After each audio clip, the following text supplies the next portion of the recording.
Let's jump over to the physical manifestation.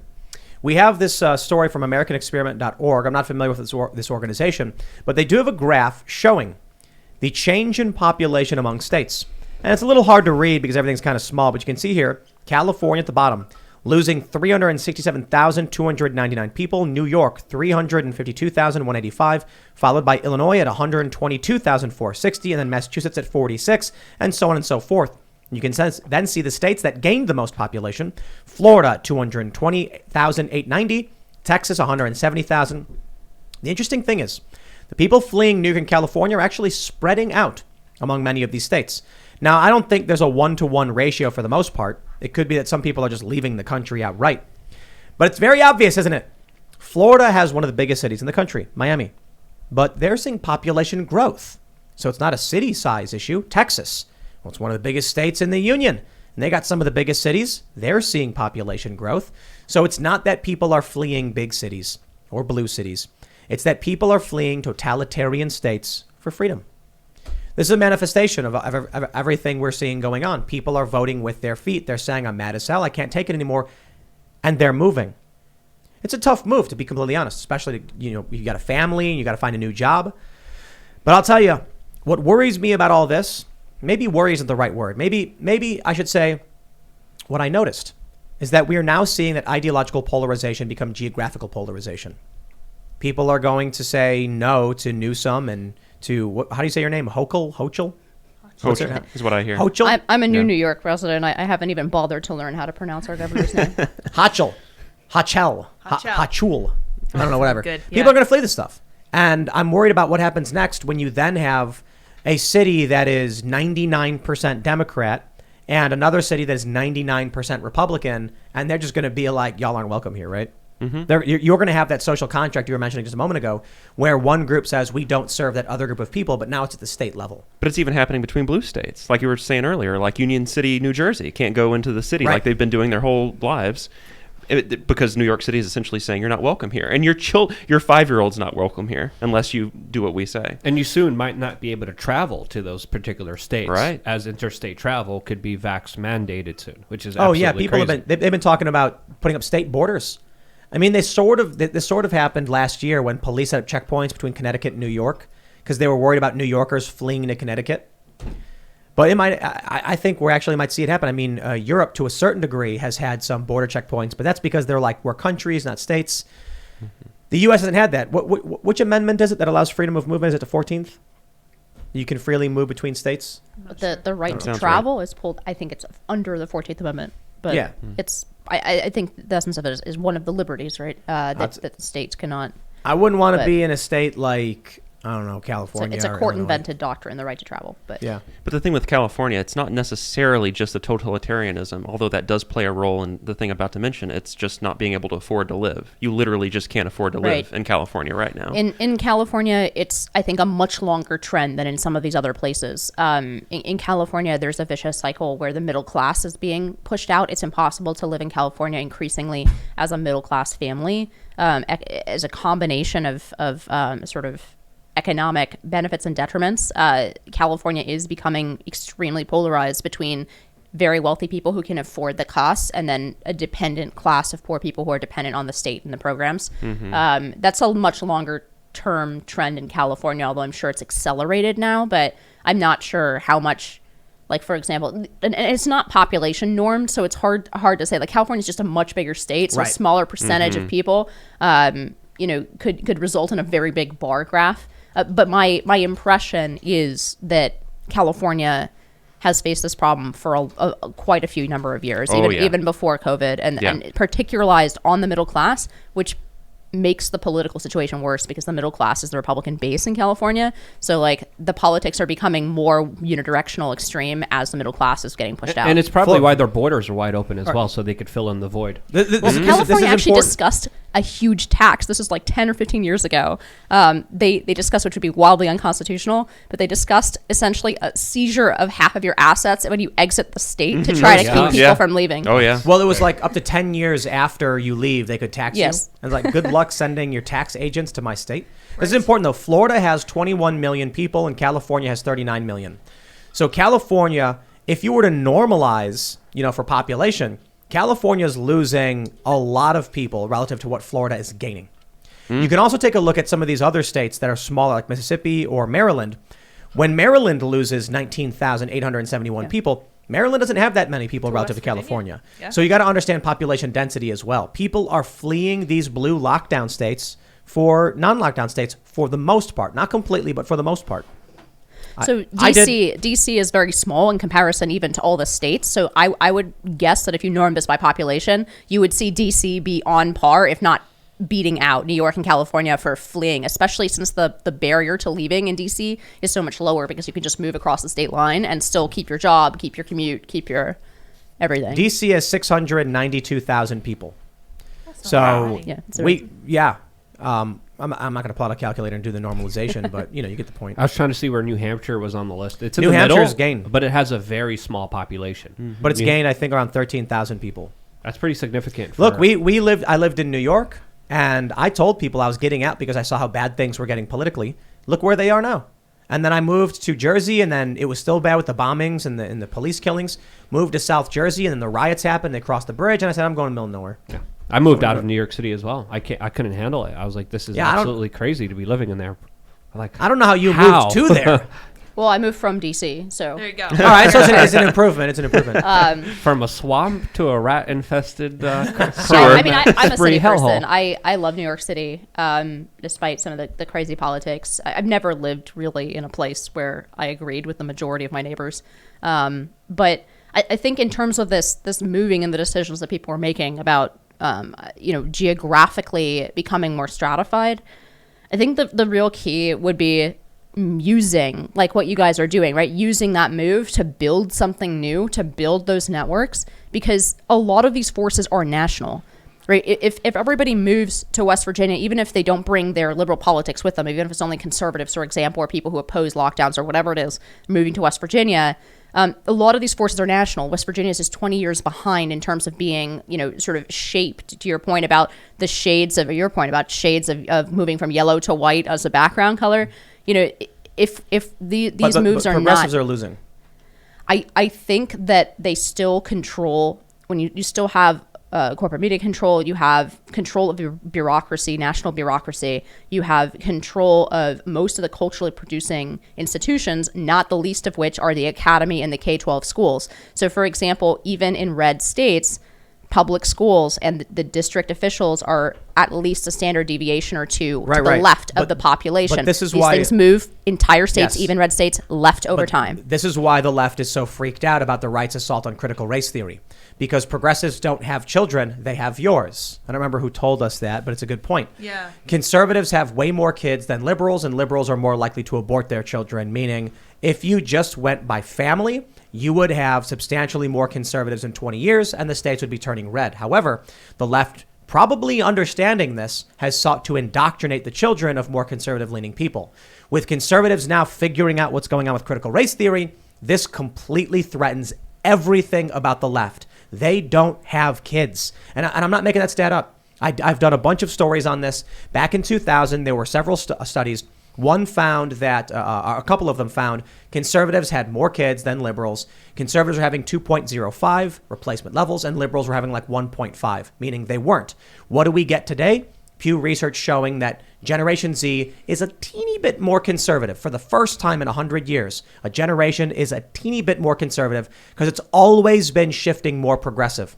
It's not because kids are, getting woke, are getting red pilled or getting woke or whatever. It's because there's more conservative families who had more conservative kids. But if the leftists get their way with critical race praxis in schools, then the kids of conservatives will become leftist and they will continue to expand their ideology. I wonder if that shift has to do with the fact that an increasing percentage of conservatives are not sending their kids into public school. But I have to lay this one at the feet of the right. I said I'm a conservative, so on my own sort of tribe or whatever. This is the natural result. I mean, William F. Buckley wrote God, Man, and Yale 70 years ago, and exactly none of the Republican Party's political capital has ever been advanced to do a damn thing about education. Yeah. And this is the result of decades of saying, oh, haha, the blue-haired woke kids, when they graduate and impact with the real world, they'll figure out how to make $1, and they'll realize all this crazy stuff that they're doing on campus is just wacky. Well, of course, all those kids now work in HR departments in Nike, and they work in, agencies in the federal government, and they work in, whatever, all the other institutions, media, Hollywood, right? This is an idiotic concept that you can turn over the entire education system to one side of the culture war and focus on whether the taxes are lower or higher. Like, that's not good. I'm in favor of low taxes, but that's not going to matter if your entire generation, we have now a generation and a half of kids who have learned, even way before critical race theory, the previous iteration of 1619,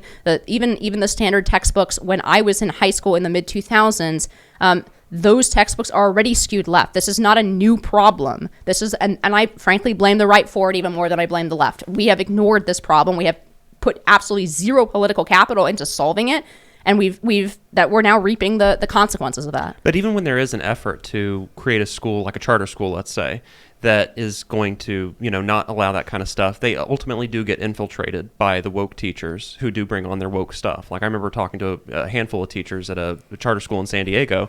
The charter school was thriving. It was doing great. And it was only a matter of time before the teachers came in. They started teaching things that weren't in the curriculum. Teachers were called on it. Then the teachers started to unionize. And then it became a disaster. The grades dropped. And now the school's become kind of a gang zone. Look, okay, so charter schools are public schools, first of all, but this is happening even in private schools because, again, you can't allow 90% of kids to go through what is essentially a political indoctrination and imagine that the rest of society is going to stay neutral on that. So what's happening is, because we allowed this problem to percolate for decades, and now, I'm really glad that this is now on the Republican agenda in a serious way, largely thanks to pissed off parents who, for the first time when they had Zoom school, actually listened to what's being taught in their kids' social studies classes, right? That I cannot describe to you how many parents I've met who are like, I had no idea it was this bad. Until I actually listened to what was being taught. So in that sense, I think there's a silver lining. If there's a silver lining of the school closures that have caused so much devastation, it's that so many parents have gotten a front seat to how bad the indoctrination actually is,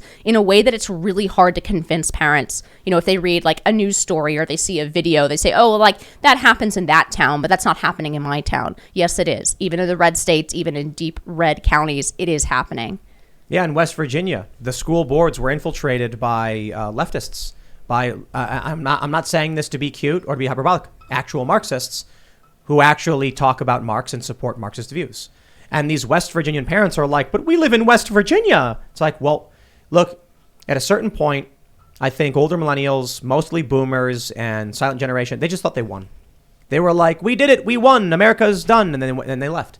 And then leftists were like, okay, let's go run for school board. Let's go run for city council. Let's start passing these things, because they're all asleep and not paying attention. That is exactly what happened after the Reagan Revolution, right? The Reagan Revolution, essentially, people said, okay, we have won a bunch of political victories. But they focused on the political victories. They forgot about the culture. And what actually happened is all of those 60s and 70s radicals went and became professors in the universities. They went and became teachers in K-12. To your point about charter schools and the sort of influx, it's that there's the same bunch of consultants. There's the same bunch of teacher training, certified teacher trainings. The certification itself, the schools of education are the most left-wing parts of left-wing universities, right? There are national, this is kind of my point, there are national institutions involved here, and every one of those national institutions is co-opted. They're all infiltrated, they're all, bought into this ideology. So if anything, moving to a red state, if you're not actively building alternative institutions to compete, that's not helpful. And you can build those institutions even in a blue state. So I'm not saying, I think it's fine that people are moving. I think for a lot of people, it's a great decision. It's a right decision. But I think if you're sort of moving and becoming complacent and saying, oh, I live in a red state now, I don't have to worry about these crazy, indoctrinators or whatever, you are wrong. You're talking about the importance of building culture too, though. Can you build culture in those places? I was specific in my words for a reason. I think culture is essentially the product of that, right? All of those institutions and those networks, you always have individualists, you always have people who disagree, right? I went through public school my whole life. But I just think that to imagine that the education system has no impact on the political environment when those kids grow up and go get jobs and vote and participate in society is ludicrous. Of course, it matters. That's why the left cares so much about it. Well, this is what we're trying to do in West Virginia. Yeah. If you look at the little chart here, West Virginia isn't one of these states that has seen the most growth, and I think that is perfect.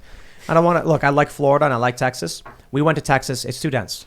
I've lived in Florida before. It's also too dense. I've looked at property in both. It's ridiculously expensive, and you get very little land. West Virginia, in my opinion, has the freedom. Not as perfect. I think Florida and New Hampshire do a bit better in that regard. But it's got a lower population density, an excellent opportunity to build culture, create an economic space, bring more life to this particular area. And these values of the people who are here, Second Amendment, constitutional carry, freedom, liberty, individualism, responsibility, all that stuff, I'm for it.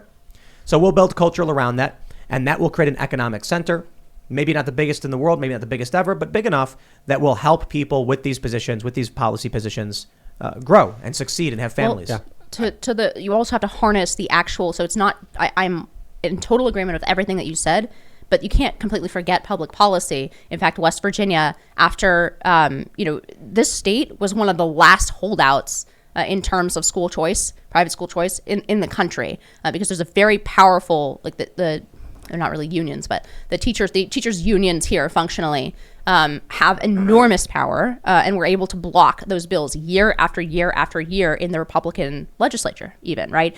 Even after the changeover when all the Democrats essentially became Republicans here.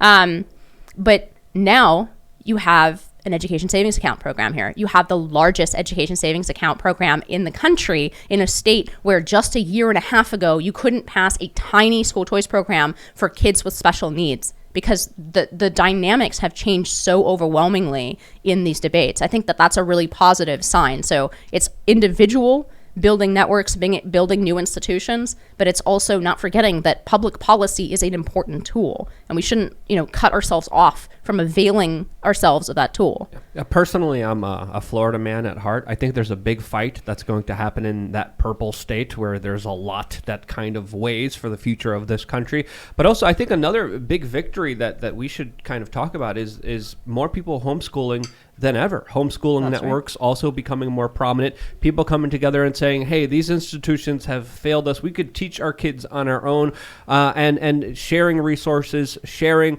professionals in the field, and then being able to sit at home and actually raise their children as they want without any state indoctrination.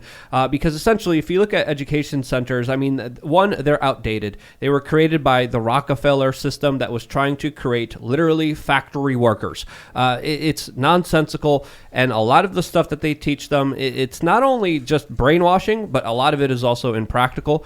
They could be learning real life skills in the real world if people take time to homeschool their children, and I think that's one of the best things you could do in this life by helping raise the future of this country. So formally, legally, there's always a separation usually on the request of homeschoolers between education savings account programs and homeschooling, because they don't want a lot of people just don't want any money coming in from the government. But you can build something very similar, and it allows a lot more people to build something of that way. So for example, in Florida, where they do have an ESA program that's pretty well established, you have families building what they're calling micro schools, where you just have 10 families who pool their money from this education savings account program that sends a portion of the state funds that they would have spent in the public school to the family directly. And you see parents actually doing something really amazing. They're finding other people who are sort of like-minded about what education they want to give their kid, and they're pooling that money and essentially creating a small school. And that's really what modern homeschooling oftentimes looks like. It's co-ops. It's I think a lot of people have an idea of homeschooling that essentially hasn't been true since the 90s, right? It's very collaborative. It's very social. People say, oh, I want my kid to be socialized. modern homeschooling has a lot of co-ops. It has a lot of sort of groups and activities where kids from different homeschooling families get together. So in terms of practical as opposed to legal, there's a very sharp legal distinction. But practically, I think that ESAs open up something that looks a lot more like modern homeschooling for a ton more families. Yeah, and there's been a lot of attacks against homeschooling and this larger idea that it's insular, that you're going to be home, they're not going to be socializing. That idea is absolutely lost and absolutely stupid. New Hampshire has a huge network of homeschoolers, and New Hampshire, I believe, has one of the highest IQs per state per capita than almost anywhere else in the United States. So I think that speaks true to the effect that people are having when they're coming together in areas like New Hampshire, like in Florida, and they're saying, hey, when it comes to raising a child, this is something that's important that we can't just leave up to random strangers. When you do that, bad things happen. And I think this is why we have such a big problem in this country, because too many people relied on these institutions that are corrupted. Well, even if you rely on somebody else to teach your child, the responsibility is always with the parents. And we saw that play out in the Virginia election, right, where McAuliffe was straight up saying parents have no right to decide on what their children learn in public schools, which is ludicrous, right? But that is the ludicrous position that you end up with over time when that cultural memory of parents being the primary educators of their children, even if they then hire someone to do the job for them, that primary responsibility still lies with the parents. And I'm hopeful on this. I think that parents are recovering that, power of sitting in the driver's seat of their children's education and not, thinking that because there's a bunch of experts bleeding that you need a PhD, in child development in order to teach your kid math. I think parents are really waking up to the fact that those institutions have seized a lot of power from parents and that they're determined to get it back. Thanks for checking out this segment from the Timcast IRL podcast. If you want to watch live, you can check out this channel Monday through Friday at 8 p.m. And don't forget to smash that like button, subscribe to this channel, and if you want more unfiltered and uncensored content with all of these guests, go to timcast.com and become a member. All of these guests you know and love in exclusive segments on our website where we are unrestricted in what we talk about, so you'll definitely not want to miss it. Thanks for hanging out. We'll see you all next time.